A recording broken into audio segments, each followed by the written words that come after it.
Ahora sí vamos a comenzar.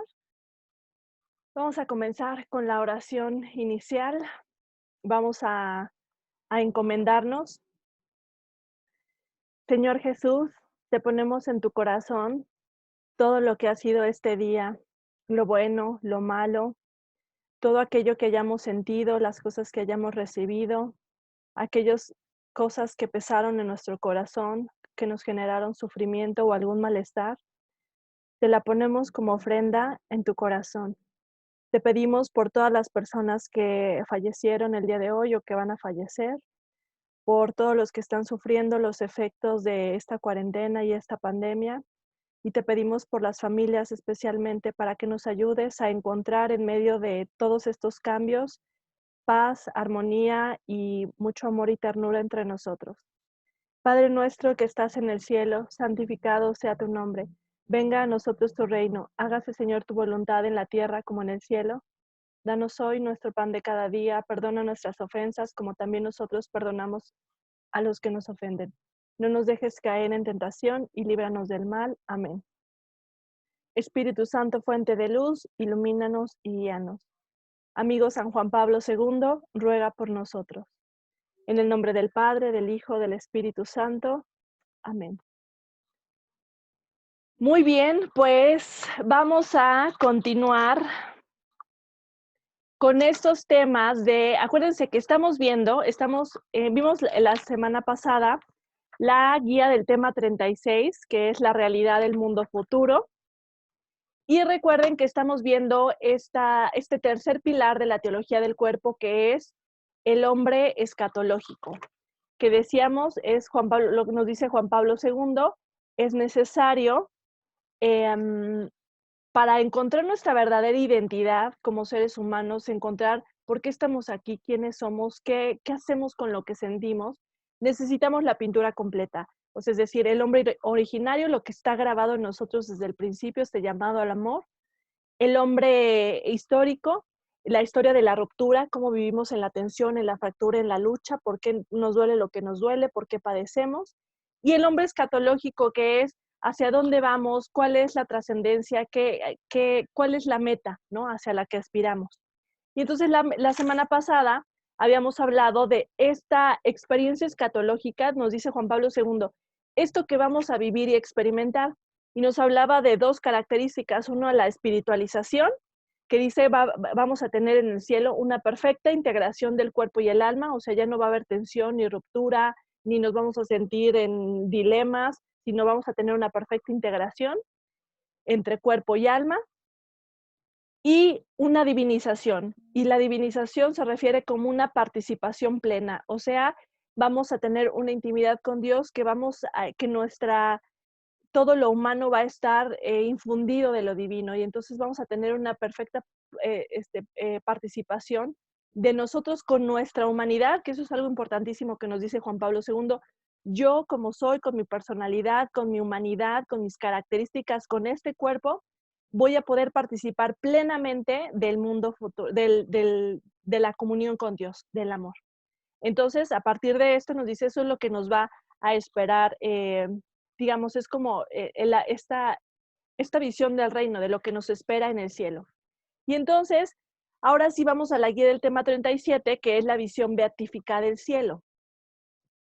Y en esta visión beatífica del cielo, déjenme poner una presentacioncita, que es muy sencilla, pero nos va a ayudar un poquito como para irnos guiando y a ver. Entonces, a ver, ustedes me dicen, ¿ya se ve? Sí, ¿verdad? Sí, muy bien. Ok, entonces, este tema se llama la visión beatífica del cielo. ¿Por qué? Porque dice Juan Pablo II, es como una imagen que nos inspira, como una visión que nos inspira.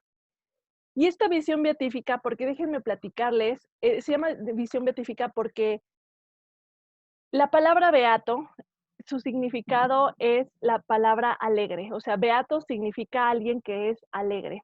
En este proceso, cuando hay alguien en proceso de canonización y que pasa por el proceso de ser denominado beato, ese proceso beato, esa palabra beato significa alegre, por eso es que dice la iglesia que no hay santo triste, porque la beatitud tiene que ver con un estado de satisfacción, de plenitud, de alegría, de gozo, de quiénes somos, de dónde estamos, de hacia dónde vamos, de quiénes somos, o sea, es plenitud.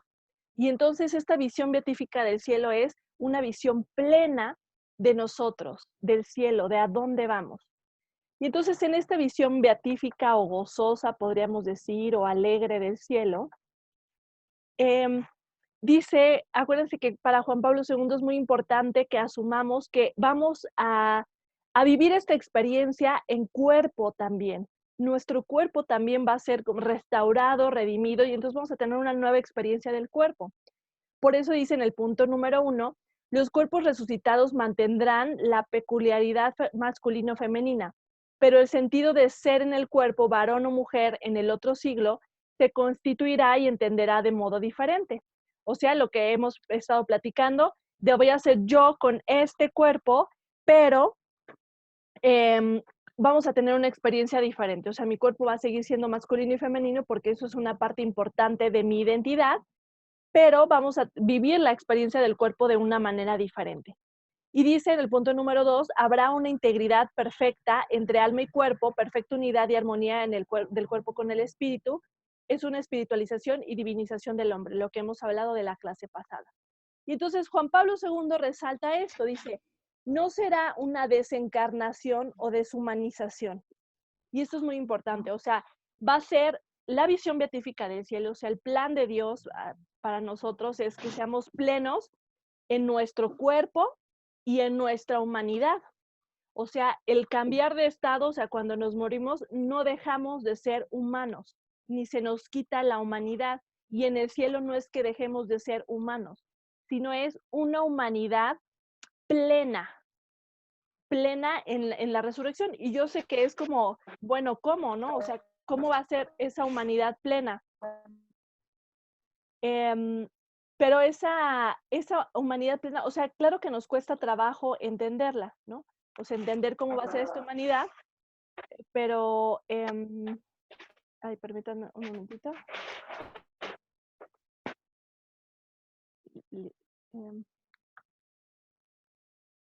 Entonces, esta humanidad plena, o sea, dice, es parte importante de la visión del cielo. No sé por qué no puedo como poner mods, pero bueno, entonces, dice, eso es importantísimo entenderlo, o sea, no es quitarnos nuestro ser humano, nuestra capacidad de ser humanos o nuestra humanidad, ni quitarnos el cuerpo, sino es este proceso de santificación, es ser plenamente humanos y gozar plenamente de nuestro cuerpo. Perdón, es que aquí hay uno que creo que no, alguien no ha silenciado su micrófono y se oye mucho ruido ambiental, pero no sé por qué no puedo silenciar.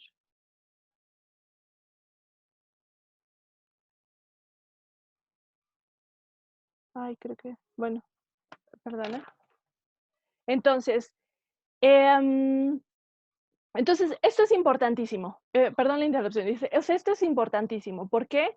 Porque esta visión beatífica del cielo no se puede entender sin entender que vamos a ser plenamente humanos. Y entonces por eso dice, no será una desencarnación o deshumanización, sino una realización perfecta de lo humano y lo personal. Es decir, el desarrollo pleno de este plan de Dios. O sea, si se fijan, el plan de Dios nunca ha sido que nosotros dejemos de ser humanos o neguemos nuestra humanidad o estemos sin cuerpo. Ese no es el plan de Dios. El plan de Dios es que seamos nosotros mismos plenamente. Por eso, si se fijan, es la historia tanto de la salvación como del de la humanidad y de nosotros mismos es una continuidad. ¿Y qué nos dice esta continuidad? Que no somos accidentes del universo, que no estamos aventados en el vomitados en el universo así de, o sea, piénselo, a veces cuando hablamos se habla del tema del aborto, se habla de que hay personas que no debieron haber nacido o que son accidentes o que alguien no sé, como si la existencia hubiera sido un accidente de tus papás, ¿no? Tu existencia, porque, ups, se les pasó la cuenta, porque, ups, fue un embarazo inesperado, como si fuéramos accidentes. Pero lo que nos dice Juan Pablo II es, no, no somos accidentes, somos parte de una continuidad y nuestra vida tiene una continuidad. O sea, nosotros empezamos a existir en el momento de la concepción, pero de ahí de en adelante tenemos una continuidad en la historia de la salvación. Y entonces, así como yo tengo una continuidad de, por ejemplo, a eso nos puede ayudar a entenderlo. Cuando yo voy creciendo, voy cambiando. O sea, yo no soy la misma que cuando era adolescente, pero al mismo tiempo sí era yo. O sea, era yo de adolescente, era yo de niña, era yo de bebé, pero al mismo tiempo yo fui cambiando. Ahora soy una persona diferente de quien era hace unos años. Y entonces, esto es lo mismo en la historia de la salvación. O sea, cuando me muera, vamos a seguir siendo nosotros mismos, pero de una forma diferente. ¿Cuál? Más pleno, totalmente pleno en todo lo que yo soy. Entonces, por eso dice, hay un nuevo significado del cuerpo, una nueva experiencia beatificante y plena de la donación y la unidad total. O sea, los seres humanos soñamos, nos imaginamos, hasta escribimos canciones, sobre todo en las épocas de crisis, empezamos a soñar con una utopía, con un mundo ideal. Pensemos, por ejemplo, en esa canción de Imagine, ¿la han oído? Es que es muy famosa, que la ponen como casi casi un himno, la de Imagine all the people. No me hagan cantar más, pero eh, esa canción lo que trata es de imaginar un mundo donde haya paz, bueno, va poniendo como diferentes cosas que cree que no se necesitan, ¿no? Como lo que tendríamos que perder y necesitar, ¿no? Y entonces los seres humanos imaginamos un mundo, eh, un mundo, o sea, tenemos la capacidad de imaginar un mundo donde haya paz, donde haya libertad, o sea, imaginémonos este mundo idealmente. ¿Qué tendría que pasar, no? Pues donde no hubiera coronavirus, donde no hubiera pobreza, donde todos nos amáramos, donde los que tienen más se preocuparan por los que tienen menos, donde cada quien pudiera desarrollar sus talentos. O sea, si pensamos en un mundo ideal, vamos desarrollando características de la humanidad plena, ¿no?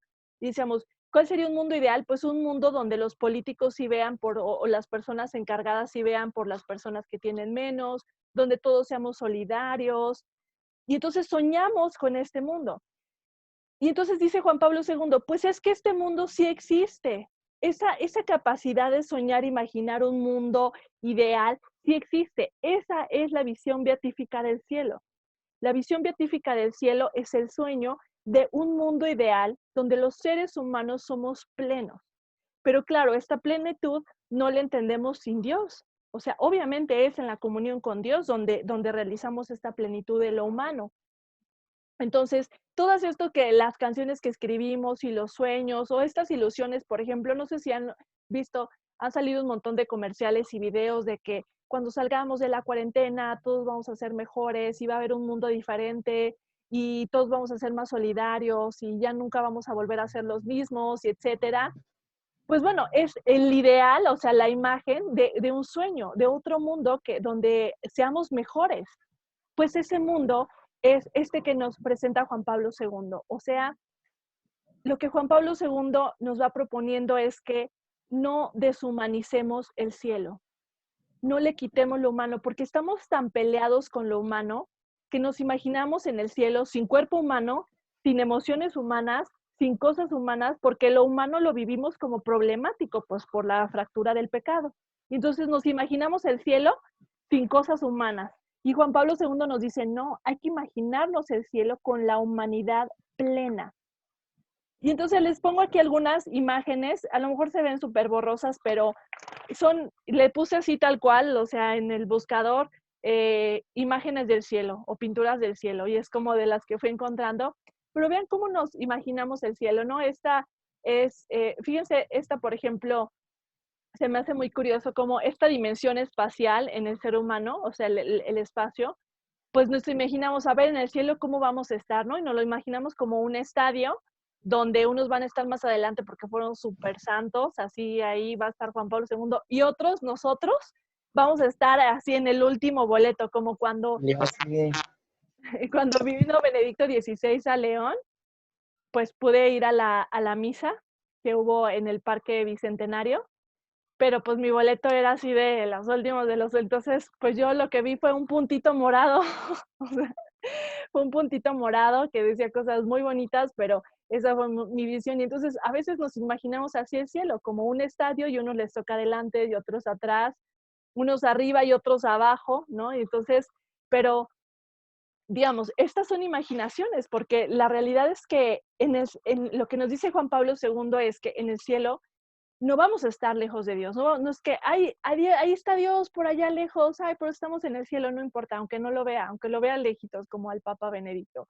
No, sino es, en el cielo vamos a estar plenamente con Dios, todos. O sea, todos los que estén en el cielo van a estar plena y totalmente con Dios, plenamente ellos, plenamente con los otros.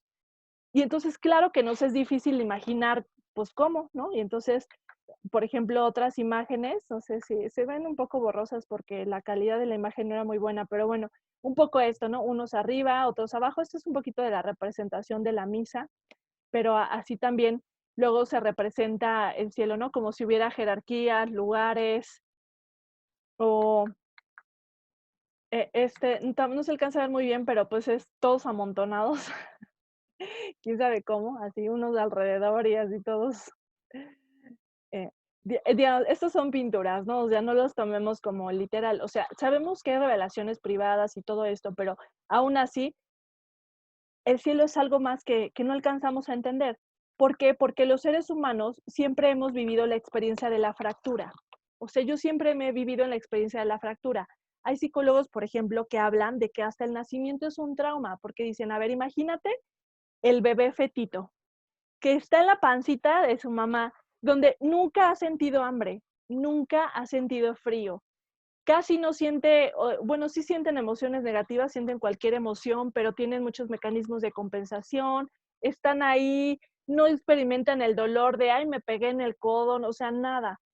Y de repente, un día, su espacio, su casita, se empieza a apachurrar así, las contracciones, ¿no? Y en esa contracción o en la cesárea, así les agarran la cabeza y alguien le empieza a apachurrar, le limpian la cara y entonces tiene que salir o si sale por por la vagina y entonces de repente experimenta la luz, imagínense, nunca ha usado sus ojitos y entonces de repente el flashazo así de la luz de los doctores, ruidos, un montón de ruidos que nunca había oído, eh, empieza a sentir frío, alguien le da una nalgada, bueno, ya no se usa, pero antes que te daban una nalgada, o sea, siente hambre, siente frío, o sea, imagínense, y entonces dicen, claro que es un trauma. Incluso hay algunos psicólogos que hablan de que hay traumas del útero, por ejemplo, si la mamá vivió mucho estrés, que son como experiencias emocionales que se quedan grabadas en el cuerpo. Luego les platico un poquito de eso, pero fíjense, o sea, como nosotros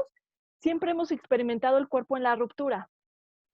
Y entonces desde ahí que nacemos, o sea, estamos experimentando hambre, sueño, dolor, crecimiento, mil cosas, o sea, mil sensaciones buenas y malas, ¿no? También lo bueno. Pero entonces nosotros hemos siempre vivido con la experiencia de la fractura. Y entonces, obvio que nos va a costar trabajo imaginarnos nuestra humanidad sin la fractura, ¿no? Pero bueno, entonces, para que vayamos como haciendo esta representación. Pero entonces, por eso Juan Pablo II reafirma y desarrolla mucho, o sea, yo sé que estos temas son cortitos, pero si nos metemos como a leer de las catequesis o a ver los videos, por ejemplo, de Rebeca Barba, que hablan o sea, que explican cada una de las catequesis, pues vamos a ver cómo Juan Pablo II se detiene a hablar de cómo esta, dice en el punto número 4, esta intimidad con Dios no absorberá la subjetividad personal del hombre. O sea, no desaparecemos, no nos hacemos líquidos y todos somos la misma gelatina, o sea, plenamente yo. Y entonces, esto plenamente yo es importante porque es también uno de los fundamentos para que Juan Pablo II nos diga, por eso la persona es tan importante. El desarrollo de la persona en esta vida y en la otra es importantísimo. Por eso la persona es valiosísimo. porque no somos nada más un gusano que pasa por esta vida y de repente ya desaparece y se desintegra y ya, sino yo, mi persona, tiene una trascendencia, tan trascendencia que yo, mi persona, con todo lo que soy, voy a trascender al mundo futuro, al cielo. Yo como soy con mi persona, con este cuerpo, con esta personalidad, con mi humanidad. Entonces, pero bueno, dice esta experiencia plena. Los anhelos, ¿se acuerdan que hablábamos en las primeras clases? Decíamos, los anhelos, tendremos los anhelos satisfechos. O sea, es decir, ya no vamos a anhelar nada, todo lo vamos a tener, va a ser la plenitud, el gozo total, etcétera. Entonces, ahora sí, en el punto número 7, Juan Pablo II va, bueno, aquí en la guía del tema, vamos introduciendo un tema donde Juan Pablo II habla de lo que le llama el celibato por el reino. Y ahorita lo vamos a platicar. Pero, bueno, me faltó esta diapositiva. Entonces dice Juan Pablo II, en el cielo vamos a tener una nueva y perfecta subjetividad cada uno. O sea, nuestro mundo interior, lo que somos, va a estar en perfecta armonía, o sea, en perfecto desarrollo y armonía. Y al mismo tiempo va a haber una perfecta intersubjetividad, perdón, de todos en la comunión de los santos. O sea, todos nos vamos a tratar y desarrollar plenamente como personas. Todos nos vamos a tratar plenamente como personas. Nos vamos a tratar con compasión, con ternura, con todas las expresiones del amor entre unos y otros. Ahí ya hasta me dio calor. Entonces, bueno, miren aquí otra imagencita para que vean. Este los puso todos ordenaditos. Con los santos, los apóstoles, los reyes, así, la comunión de los santos. Entonces, ahora sí, vamos a comenzar a hablar de la continencia o celibato por el reino de los cielos. Y aquí en el punto número 7 empieza a hablar y decir, el celibato por el reino es una vocación donde todas las energías de la propia subjetividad personal y del cuerpo se enfocarán en comenzar a realizar ese significado pleno en la tierra. Del encuentro cara a cara con Dios nacerá un amor de tal profundidad y fuerza de concentración que absorberá toda la subjetividad psicosomática. En la otra vida, bueno, eso es lo que decía, se dará una perfecta intersubjetividad. O sea, ¿qué dice aquí? Tranquilos, ahorita lo vamos a explicar. Pero entonces es importante, y ahora sí vamos pasándonos a la guía del tema 38, continencia por el reino de los cielos. Comprender, Juan Pablo II nos dice, es importantísimo que entendamos la razón teológica del celibato. Y yo sé que el celibato, o sea, sabemos todos que el celibato es uno de los temas que ahora causa más polémica de la iglesia, que si debería desaparecer, que si eso ha hecho que los sacerdotes sean abusadores, que si es una opresión, etcétera, ¿no? Ahorita vamos a platicar un poquito de eso. Pero Juan Pablo II nos dice, hay una profundidad teológica del celibato que es importantísimo entender. Y en esta profundidad teológica, o sea, nos invita a descubrir el sentido teológico del celibato. ¿Por qué? Porque este sentido teológico es el que nos va a permitir entender en nuestra limitación humana, pero sí podemos entender algunas cosas de cuál es el sentido del celibato en la Iglesia Católica, cuál es el sentido de la virginidad de María, ¿por qué? O sea, ¿por qué la Virgen María es virgen y es inmaculada? Parte también de la Inmaculada, del dogma de la Inmaculada Concepción. ¿Por qué el matrimonio virginal de José y María? Porque si se fijan, todas estas cosas están empañadas por esta visión de que en la Iglesia Católica o en la fe católica el cuerpo y la sexualidad son malas.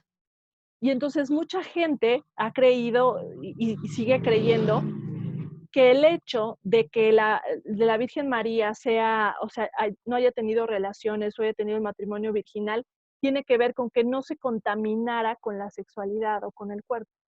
Pero si Juan Pablo II nos viene diciendo que el cuerpo y la sexualidad es algo maravilloso, pues entonces esa no puede ser la razón. A ver, aquí me dice que alguien está levantando la mano.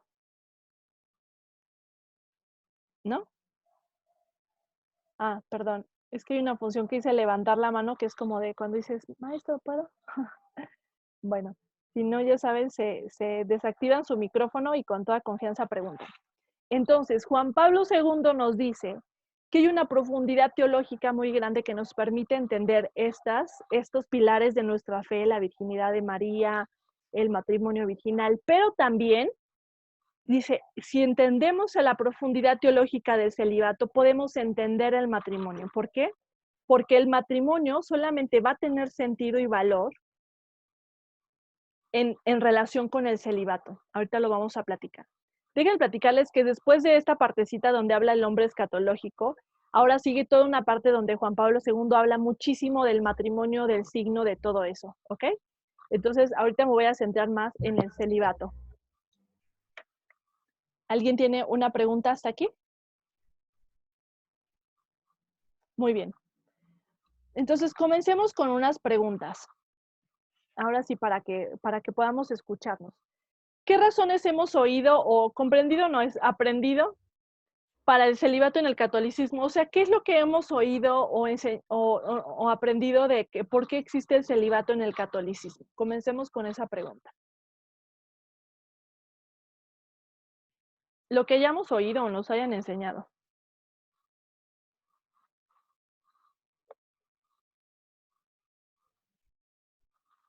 Pues así como que para no tener una distracción. Ok, muy bien, para que se puedan concentrar y no se anden distrayendo. Pues sí. Y muy asociado a exactamente a la idea de que es más pureza, ¿no? Si no hay sexualidad, la persona es más pura, por así decirlo. Así es, ¿no? Lo explicas muy bien, como dices, es más pureza sin sexualidad, ¿no? Así como nos lo enseñaron. ¿Qué más?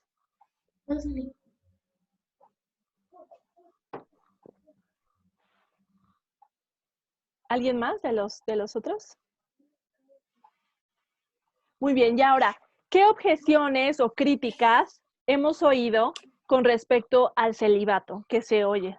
Por ejemplo, de los sacerdotes, que es muy común, pero ¿qué objeciones o críticas hemos oído?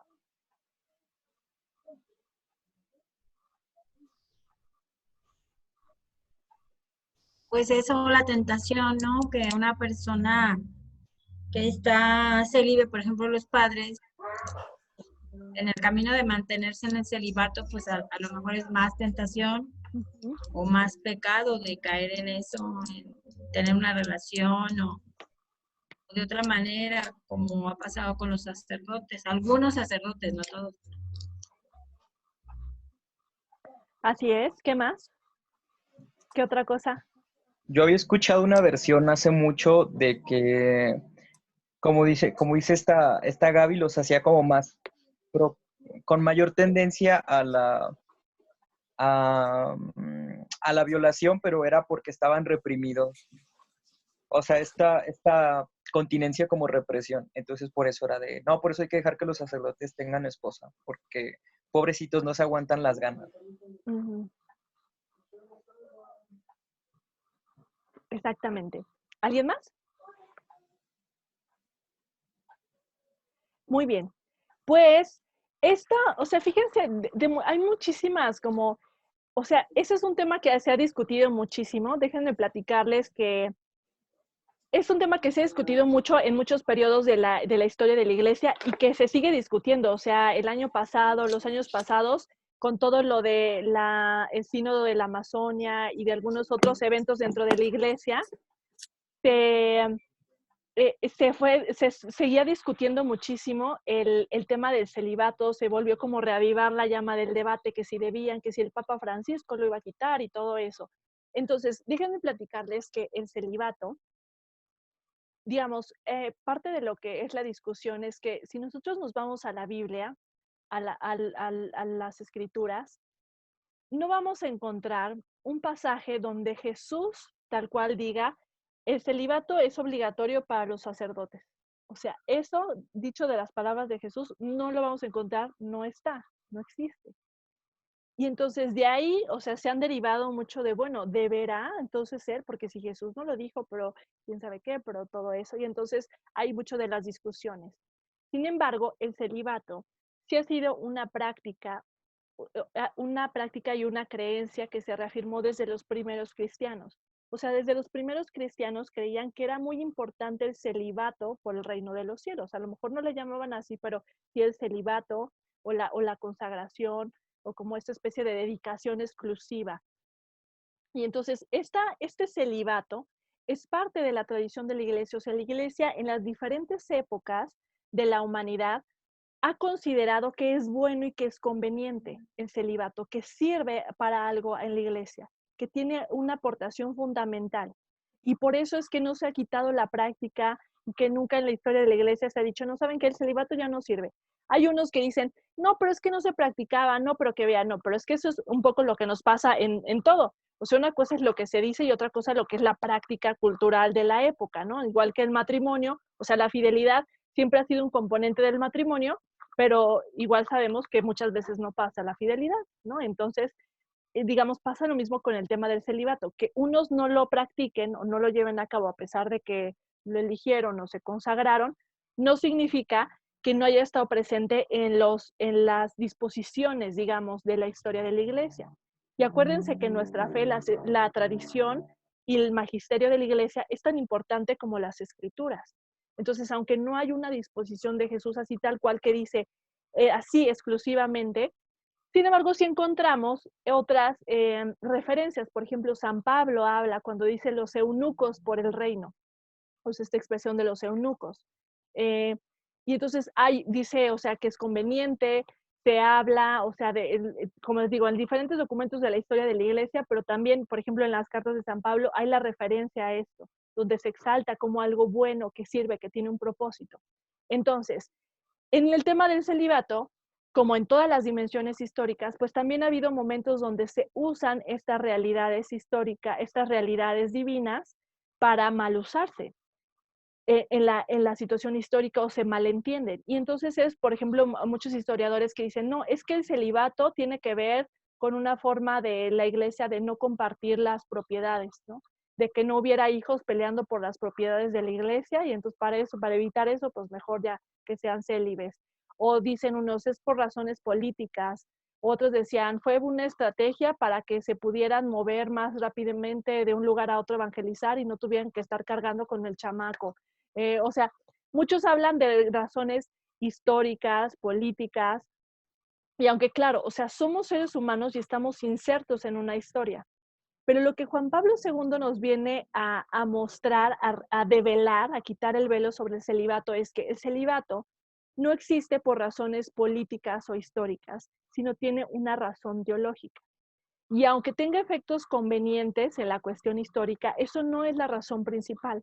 O sea, por ejemplo, muchos dicen que el celibato en la Iglesia Católica Apostólica Romana o en la Iglesia Occidental permitió la evangelización tan prolífica, tan abundante que hubo, que permitió incluso, o sea, esto de que llegara a América, o sea, el hecho de que hubiera célibes dedicados totalmente al reino de Dios, a diferencia de, por ejemplo, otras ramas de la fe católica, por ejemplo, los ortodoxos o la iglesia griega, que también son católicos o ortodoxos, pero que ellos no comparten lo del celibato de los sacerdotes y entonces su difusión histórica fue muy pequeña, o sea, su alcance fue muchísimo menor que el de la Iglesia Católica.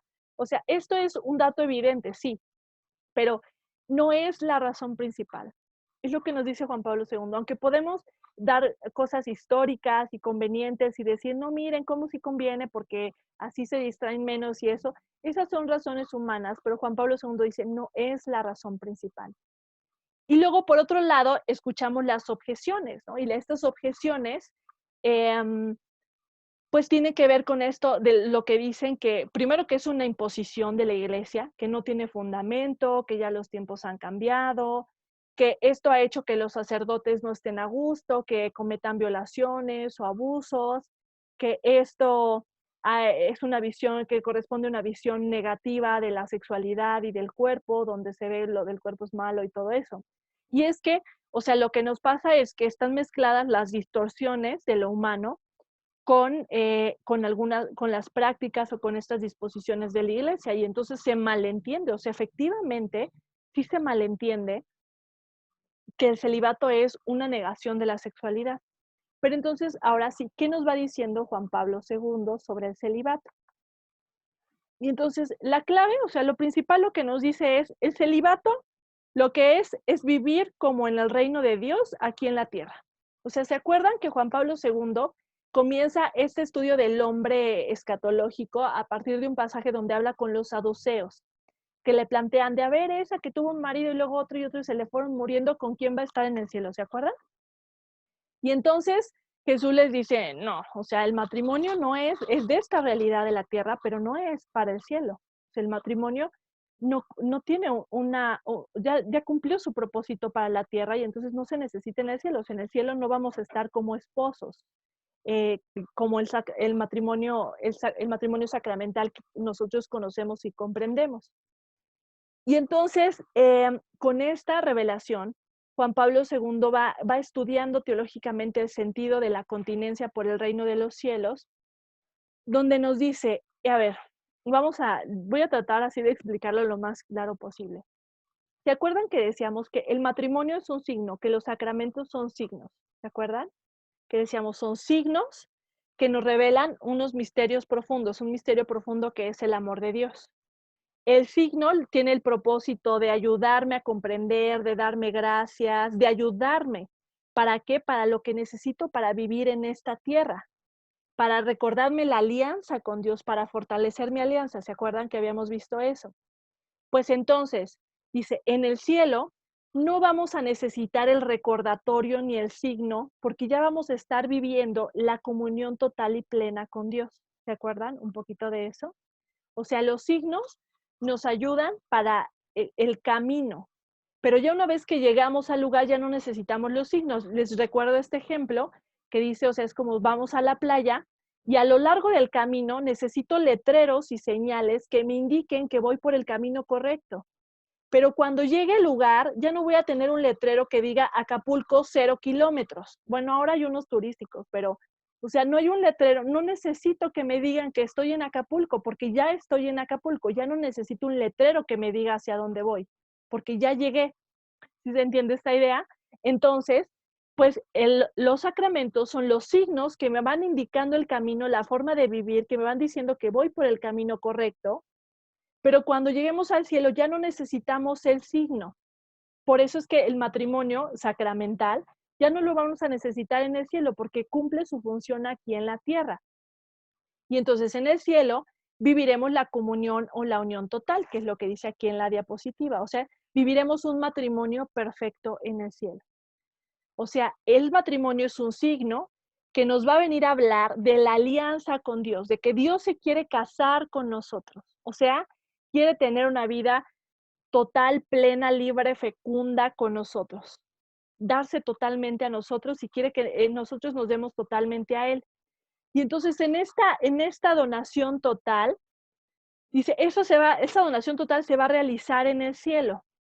Y entonces esto implica lo que decíamos de que en el cielo no vamos a necesitar los signos, ¿ok? Entendido esto, ahora decimos, el matrimonio es una vocación de algunos, la gran mayoría, para vivir ese signo, para ser ese signo de la alianza de Dios, de cómo Dios nos ama aquí en la tierra.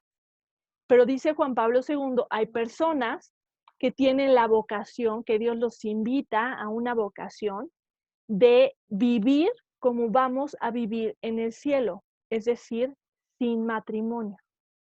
O sea, comenzar a vivir la unión plena y total sin el signo, como vamos a vivir en el cielo. Pues dice, eso es el celibato. O sea, el celibato son los que están llamados a vivir como vamos a vivir en el cielo, o sea, sin los signos, ya en la plena y total comunión y entrega con Dios. Y entonces dice, esto es importantísimo porque el celibato nos ayuda a comprender que si alguien es capaz de donarse plenamente a Dios, significa que el amor es real y es posible. Y que entonces es posible esperar que un hombre y una mujer se comprometan a amarse libre, total, fiel y fecundo el resto de sus vidas. Porque, o sea, podríamos decir que es que el amor existe, o sea, que es la prueba. Entonces, el celibato es una vocación que nos ayuda a nosotros a entender aquí en la tierra esto que vamos a vivir en el cielo. Es como un recordatorio, de una muestra tangible de cómo vamos a vivir, cómo deberíamos o cómo vamos a ir viviendo en el cielo. O sea, obviamente es un ejemplo imperfecto, porque aunque sea alguien muy santo, no va a vivir la total plenitud que vamos a vivir en el cielo, pero se acerca al modo de vida, a lo que va a ser la experiencia y la vivencia. Entonces, más o menos hasta aquí, ¿cómo vamos? ¿Se va entendiendo? Entonces, Yo tengo una duda, a ver, perdón por adelante. interrumpir. No, adelante. Fíjate, a ver, yo antes había, yo había escuchado antes que, por ejemplo, las personas que estaban llamadas al sacerdocio era porque, o bueno, o a la vida religiosa, era porque eran invitados como a un amor más grande. Entonces, siempre como que entendí que, como si el matrimonio fuera como un amor pequeño, o como si amar a la esposa o al esposo fuera como una donación de segundo sentido. Pero entonces, lo que está detrás de lo que nos estás explicando es que de todas maneras, o sea, la vocación como que nuestra vocación esencial es el sentido esponsal, ¿no? Es a vivir Ujú. el amor de Dios, solo que algunos son como llamados a saltarse como el signo del matrimonio, este, pero no me quedó como claro por qué son llamados, por qué unos son llamados a vivir el reino y otros son llamados a santificarse al matrimonio. O sea, porque me pareciera que el matrimonio es como, a lo mejor no un obstáculo, pero sí como un camino diferente que a lo mejor como un peldaño extra, ¿no? Para llegar para la vivencia del reino. No sé si soy como claro con eso. Mm, sí, pues, ay, pues qué interesante pregunta. Pues mira, parte de lo que, o sea, de lo que va explicando Juan Pablo II con respecto a esto del celibato es precisamente que dice, a veces hemos entendido como que el celibato es para los que son muy santos y muy buenos, y para los que no puedan así con lo carnal, incluso esa es la idea del matrimonio, o sea, si no se puede aguantar las ganas, pues que mejor que se case para que no ande pecando. Y entonces por eso, durante algunas épocas históricas, se decía que el matrimonio era un remedio a la concupiscencia.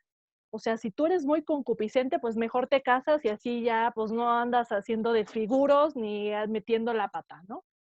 Pero Juan Pablo II dice, no, esa es una concepción súper equivocada del cuerpo, de la sexualidad, del matrimonio, de la persona, de todo. O sea, el matrimonio no es para los que no puedan, así, bueno, pues ya tengan esto medio facilito para que, o sea, lo que Juan Pablo II lo que nos está diciendo es que cada una cumple una función y un propósito. Ambas son importantes. Y entonces, acuérdate que, ¿por qué? O sea, ¿por qué la razón del matrimonio tiene que ver con comprender que los seres humanos necesitamos signos? ¿Se acuerdan lo que decíamos de la clase pasada?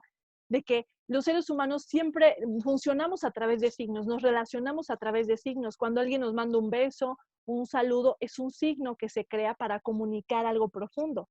Y entonces Dios, entendiendo esta realidad como solo Él entiende plenamente, nos habla a través de signos y entonces nosotros hablamos en esta tierra a través de signos también. Entonces, no es que el matrimonio sea como un peldaño extra o una carga extra o una desviación del camino o el camino fácil para los que no pueden con lo santo, sino es el lenguaje de los signos que necesitamos los seres humanos para crecer en la alianza. Pero fíjense, lo que nos dice Juan Pablo II es Dios en su sabiduría nos dice que necesitamos también recordatorios y algo que nos ayude a comprender lo que nos espera, el banquete que nos espera, la plenitud que nos espera. Y entonces, dice, esa es la función del celibato, o sea, la función del celibato es recordarnos la plenitud que nos espera, recordarnos que eso es lo que estamos llamados a vivir.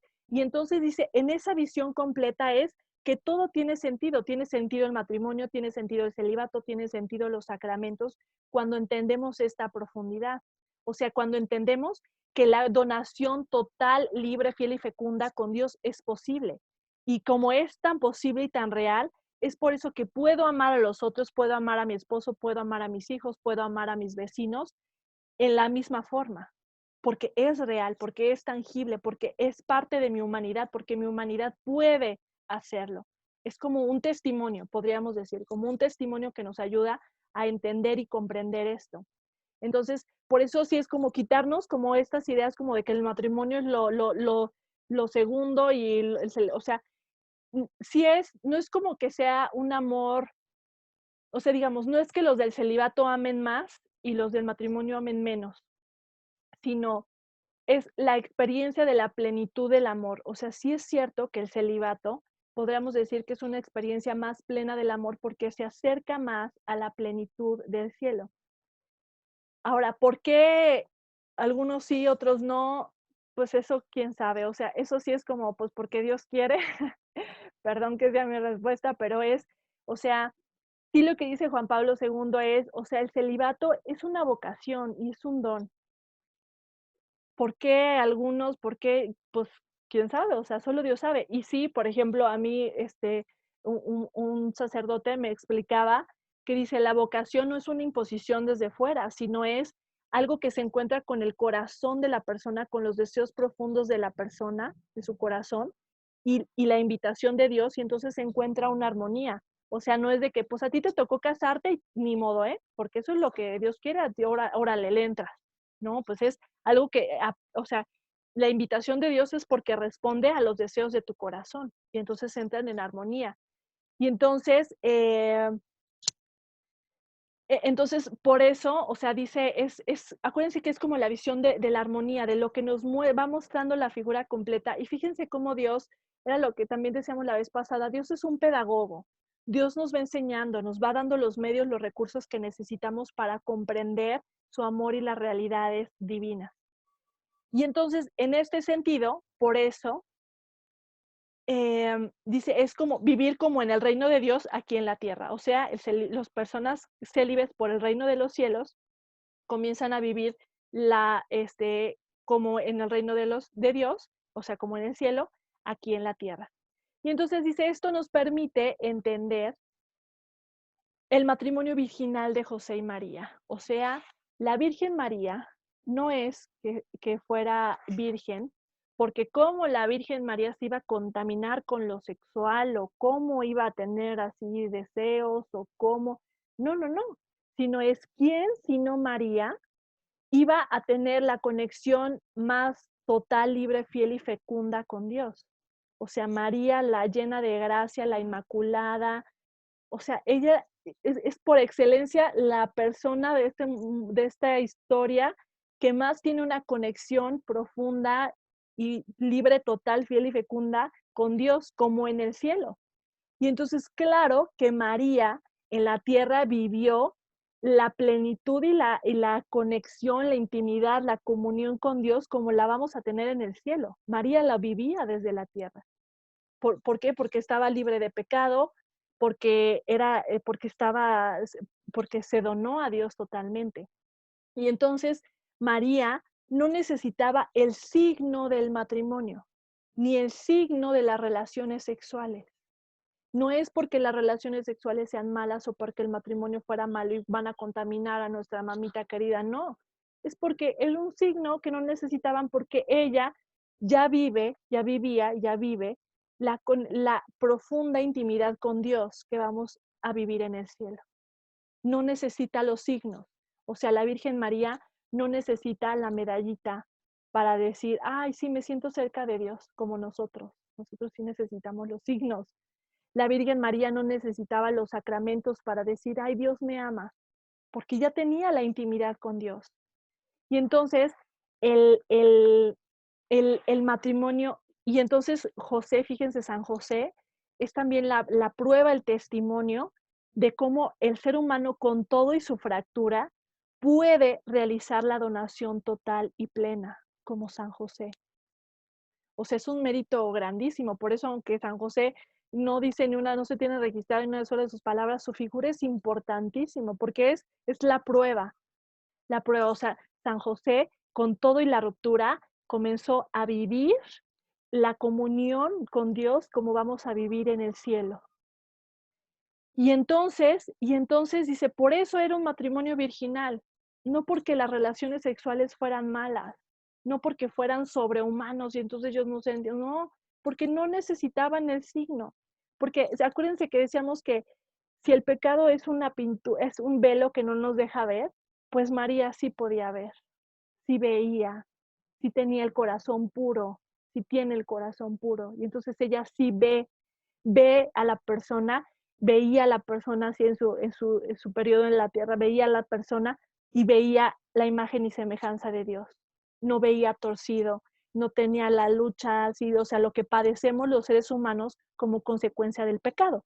Ahora, San José sí tenía ese proceso de destorcer el pecado. Entonces, fíjense cómo es la belleza, la sabiduría divina de irnos mostrando porque si no, seguramente los seres humanos hubiéramos dicho, ay, qué chiste la Virgen María, pues sin la ruptura del pecado, pues ella qué fácil, ¿no? Pero dicen, bueno, pero ¿y San José? Pues San José es la prueba de que con toda y ruptura podemos ir distorciendo el corazón. Y entonces fíjense qué belleza, porque Juan Pablo II nos dice, ese es el sentido del celibato. O sea, el sentido del celibato no es, por eso dice el celibato y la castidad misma no es una represión, no es, vas a tener que reprimir tu sexualidad y tus ganas por todos los siglos. No, sino es personas que están llamados a donarse totalmente, como los esposos están llamados a donarse totalmente uno al otro. Y entonces el celibato, o sea, las personas celibes por el reino, son personas llamadas y que responden a ese llamado a donarse totalmente como esposos a Dios o a la iglesia. Por eso decimos esto de que el sacerdote se casa con la iglesia, la religiosa se casa con Dios y todo esto. Son signos también, ¿no? Finalmente, que nos ayudan a los seres humanos a entender el sentido del celibato. Pero entonces vean la profundidad teológica que nos revela Juan Pablo II, que nos dice, este es el sentido. Lo demás, pues pueden ser beneficios, cosas buenas. Por eso dice, el celibato es un llamado y es libre. O sea, no se forza, no se impone, no se manipula, o sea, es libre, tiene que ser necesariamente libre. Y es un llamado. O sea, también acuérdense que Dios nos da las gracias para desarrollarnos plenamente yo. Entonces, plenamente yo, plenamente nosotros en la vocación que tengamos. Ahora, claro, Juan Pablo II, acuérdense que nos dice, la primera vocación que tenemos todos es al amor, a realizarnos en el amor, en lo que hagamos, en lo que vivamos, en lo que sea, es en el amor. Y esa vocación al amor se puede manifestar en una vocación al matrimonio o en una vocación en el celibato. Pero fíjense, Juan Pablo II lo que dice es, si se fijan bien, si nos fijamos bien, en el fondo, todos estamos llamados al matrimonio. O sea, si entendemos que el matrimonio es un llamado a amarnos totalmente y a donarnos totalmente, todos estamos llamados al matrimonio. O sea, en el cielo lo que va a suceder es el matrimonio y la fiesta de nuestra boda con Dios.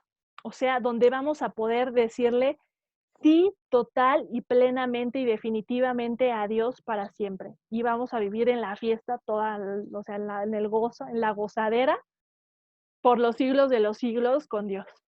O sea, es una boda. Por eso, por eso el matrimonio es la figura favorita de Dios para explicar su amor. Por eso el Apocalipsis habla de las bodas del Cordero. O sea, el Apocalipsis es una buena noticia. O sea, yo sé que parece como, ay, el monstruo y que quién sabe qué, y está súper raro, pero en realidad el Apocalipsis es la buena noticia de que cuando venga Jesús nuevamente, vamos a tener nuestra gran boda con Dios, total y definitiva, y ya, gozadera plena y total y absoluta. O sea, por eso es una buena noticia, aunque el Apocalipsis nos suene horrible, pero en realidad es una buena noticia. Por eso, en el sentido cristiano, la muerte es una buena noticia, porque es pues el día en que nosotros vamos a ser más felices que nunca y totalmente plenos. Y entonces, pues sí, los que nos quedamos acá, pues somos los que lloramos, sufrimos y padecemos la pérdida, o sea, eso es lo humano.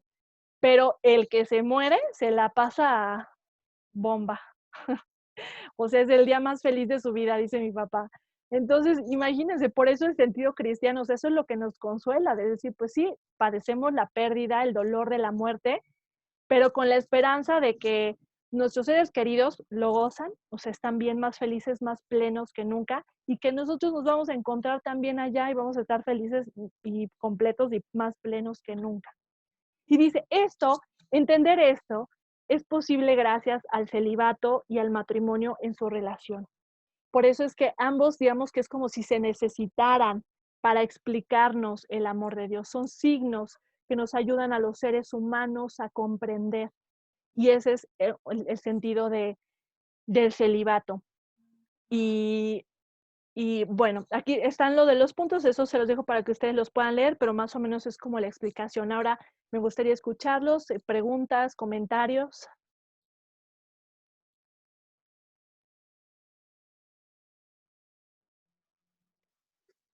Todos están así. Juan Pablo Bien II. asustados. Sí, ¿verdad? Así de, ¿cómo fue la pregunta? Que hemos entendido. Pues si hay algún comentario, pregunta. Yo ayer precisamente en una clase que es como de tipo espiritual, comentaban lo que, no religioso, pero espiritual, lo que Manuel comentaba de por qué unos sí, unos no. Entonces ahí decían lo que comentas tú, Cristi, que solo Dios sabe, o sea, Dios ya nos tiene un plan y un programa desde antes de nacer para cada persona, incluso todo lo que va a hacer su vida, a quién va a escoger o por qué lo va a escoger, para llevar a cabo un plan que ya tiene para nosotros, pues, que nada es como casualidad, vaya. Entonces yo creo que eso de que ambas opciones pues son bonitas, ¿no? Tanto el celibato como el matrimonio, dependiendo del cristal con que se mire, ambas cuestiones son bonitas, pero que solamente Dios tiene el plan diseñado para quién va a ser célibe y quién va a ser casado. Y porque yo creo que también, de acuerdo a ese plan, nosotros vamos a funcionar en el mundo para un servicio para Él, ¿no? O sea, de diferentes maneras, como madre, como padre, como sacerdote, y dependiendo de eso que escoja Dios para nosotros. Sí, o sea, y fíjense, la complejidad está en que, digamos, a diferencia de otras religiones, nosotros los católicos no creemos en que tengamos un destino prefijado, porque si no, estaríamos entendiendo que nosotros somos títeres, donde nada más nos vamos moviendo, donde Dios nos dice, ahora voltea y volteas, y ahora escoge este trabajo, y ahora escojo, y entonces seríamos como títeres de Dios. Y no, o sea, acuérdense que la enseñanza cristiana es que somos libres. ¿Qué significa eso? ¿Quién sabe? O sea, yo me lo pregunto muchísimo en el tema de la libertad, pero digamos, no es que haya un destino tal cual, así como así como de volver al futuro, de en el día tal, en el año tal, tú vas a estar comiendo en tal lado y entonces tiene que pasar exactamente eso. No hay, digamos, como un destino fijo, como si nosotros nada más fuéramos fuéramos una computadora que sigue instrucciones, porque entonces no seríamos libres. Entonces, ¿dónde está la libertad? Y lo difícil es entender que es el tema de la vocación y nuestro desarrollo. O sea, hay un llamado, pero ese llamado corresponde a la plenitud de nosotros, de nuestro corazón. Pero nosotros elegimos, o sea, por ejemplo, tu profesión, no es que Dios lo haya elegido así de, tú tienes que ser médico. Y entonces a ti te voy a meter la idea de que tienes que ser médico. Tú tienes que ser abogado y entonces a ti te voy a meter, si no es el discernimiento humano de yo con mis talentos, a lo mejor tengo varias opciones. Y de esas opciones hay unas que van a ser las más plenas para mí y donde Dios me llama y me invita. Pero si elijo alguna de las otras que no son tan plenas, o sea, igual Dios nos sigue ayudando y amando y fortaleciendo y, o sea, Dios no abandona ni no dice, ay, no escogiste mi plan, ahora vaya. O sea, por ejemplo, pensémoslo en cuando fracasa un matrimonio, cuando se rompe un vínculo, no es, ay, no, pues yo ni modo, mi plan era el matrimonio, así que ya, va solo. Pues no, o sea, aunque fallemos o nos equivoquemos, o sea, pero en esta libertad, o sea, Dios, el Espíritu Santo nos va iluminando para elegir lo más pleno, pero no significa que haya una sola opción. Porque fíjense, déjenme platicarles que, por ejemplo, en el tema hay varios teologistas del cuerpo que han promovido mucho la idea de que el tema, por ejemplo, de la vocación del matrimonio no es como esta visión hollywoodense de que hay una única persona especial en el mundo donde te tienes que casar y tal día, tal hora tienes que voltear para verlo. Y si ese día te distrajiste, te volviste de malas, ya se arruinó tu futuro para siempre porque ya ni modo, ¿no? Sino, dice, es un discernimiento y en ese discernimiento tú puedes elegir. Y a lo mejor hay varias personas con las que podrías casarte y hacer un matrimonio pleno y feliz, pero tú eliges, incluso si te casas o con quién te casas. Y entonces esa es la complejidad, que en este tema de la libertad, de entonces cuál es el papel, o sea, es un tema complejísimo el tema de la libertad, ¿no? Pero sí muy importante es cómo, o sea, sí hay un llamado, una orientación, pero no es un destino sellado. O sea, porque luego, o sea, el problema de esto es creer que a veces Dios nos manda las cosas. Entonces hay un accidente, me lo mandó Dios porque estaba en el destino. Eso creen, por ejemplo, los musulmanes. Los musulmanes creen que hay como un libro del destino donde ya todo está escrito. Entonces lo que te pasa y lo que estaba escrito y te tenía que pasar. Y entonces te cayó, chocaste, pues estaba escrito en el libro del destino y era tu destino y ni modo. No, o sea, en el cristianismo no somos títeres de Dios, donde vamos nada más siguiendo las pistas de un libro, sino somos libres. Y en ese sentido, la libertad por eso implica una responsabilidad. O sea, este mundo que tenemos lo estamos construyendo nosotros. No es que Dios nos haya mandado la crisis económica, es el mundo que nosotros construimos. Y aún así Dios, o sea, responde y nos ayuda y nos auxilia y todas sus gracias, pero es la libertad humana y eso aplica también para el tema de la vocación. O sea, si un matrimonio se rompe el vínculo, no es que Dios lo quisiera, fueron las circunstancias humanas, la libertad de las personas, lo que hubiera pasado, ¿no? A veces hay culpables, a veces no, ¿no? A veces son heridas o circunstancias, pero es donde entra la libertad humana. Entonces, fíjense lo complejo de este tema. Pero bueno, ya, no nos metamos tanto en eso porque ese tema de la libertad es todo un rollo y es difícil de entenderlo. O sea, yo misma a veces me lo pregunto, o sea, ¿somos libres? O sea, ¿cómo? O sea, ¿en qué tanto? ¿Cómo? ¿Qué implica? O sea, todo el proceso de decisión. Pero sí que lo entendamos así. O sea, no es que, o sea, las cosas malas nos pasen porque así lo quería Dios. Dios nunca quiere el mal, sino son las circunstancias de vida, más las decisiones que tomamos, más las decisiones de otros. Por eso es que tenemos una responsabilidad y una trascendencia, porque lo que yo hago trasciende. Construye el reino de los cielos o no lo construye. Crea amor o no lo crea. Y entonces ahí es donde, ay, mejor no quiero ser libre, ya me dio miedo. Pero bueno, ¿qué más? ¿Dudas? Muchas gracias, Gaby. ¿Qué más? ¿Dudas o preguntas? ¿Qué otros comentarios?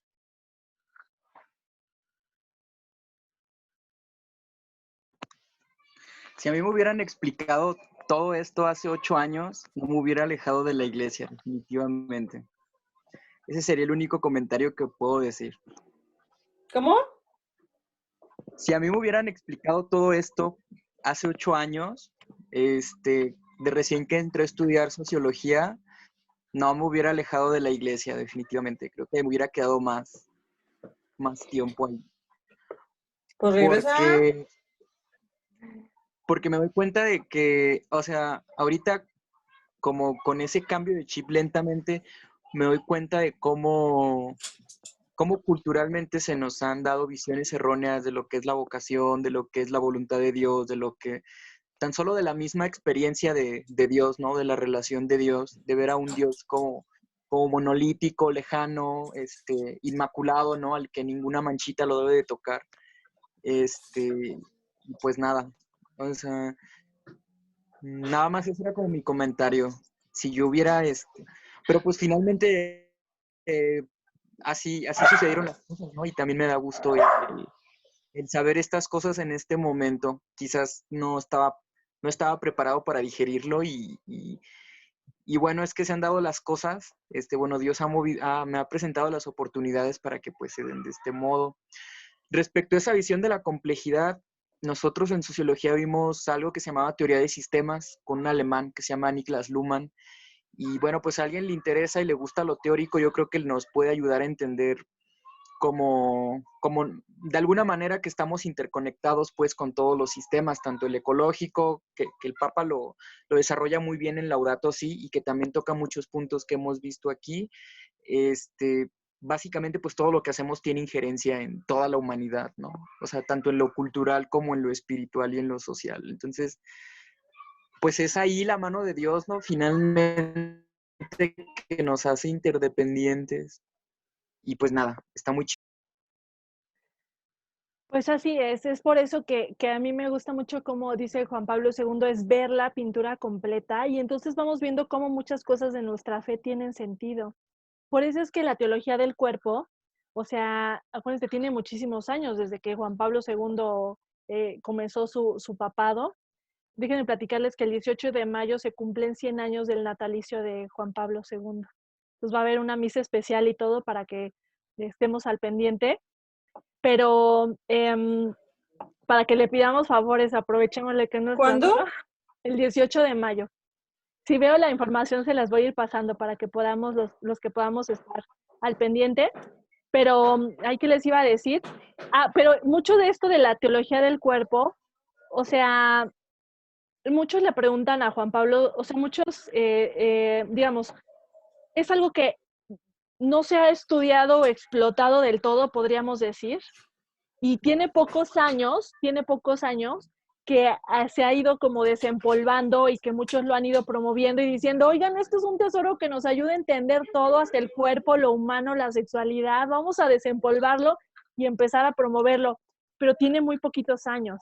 Entonces, aunque si se fijan, es la doctrina de nuestra iglesia, pero nos ayuda como a articular, a integrar, a unir, ¿no? Como a conectar las piezas y a decir, ya entiendo por qué la iglesia dice eso, ya entiendo. Y entonces es como el trabajo de la teología del cuerpo que nos va ayudando a que tenga coherencia y sentido. Por eso o sea, es algo que nos va como revelando, y de repente no lo entendemos y de repente ya nos cae el 20, porque es un proceso también, no solo intelectual. Por eso es tan importante pues en la oración y acudir a las gracias, porque es también o sea, finalmente son realidades que van más allá de lo intelectual, que se viven, ¿no? Que se experimentan. Y entonces es poco a poco, cada uno en su proceso lo vamos experimentando, y Dios nos va ayudando para irlo como absorbiendo, podríamos decir. Pero, o sea, imagínense, y si decimos que Dios es mucho más de lo que comprendemos ahora, imagínense. Entonces, toda la gozada, pero bueno. Muy bien. Pues, digamos, hasta aquí el contenido que les tenía preparado. Sé que esto es algo denso, entonces no les preparé como muy cargadita la mano con todo esto, pero bueno, si no hay alguna otra duda o comentario, pues con esto nos despedimos. Les agradezco muchísimo por el esfuerzo de conectarse, de la clase, de todo lo que implica. Seguimos en contacto. Les mando un abrazote, están muy presentes en mi corazón y oraciones. Muchísimas gracias. Muchas gracias. Y pues les mando la grabación de la clase y algún otro materialito para... Ya se va a acabar. ¿Quieres saludar a Ángel? Porque andaba de travieso. Hola, Ángel. Hola. Pues, Ya, no creo que se siga. pues muchísimas gracias, les mando un abrazote, y pues que descansen, que tengan bonita noche. Igualmente. Igualmente. Saludos a todos. Adiós, Ángel. Adiós, Está Ángel. viendo. Adiós. Dios. Los extraño. Ah, Yo yo sí. No, Dijo Cris. yo también los extraño. Carnita asada. Adiós. Diles adiós ya. Adiós. Bye bye.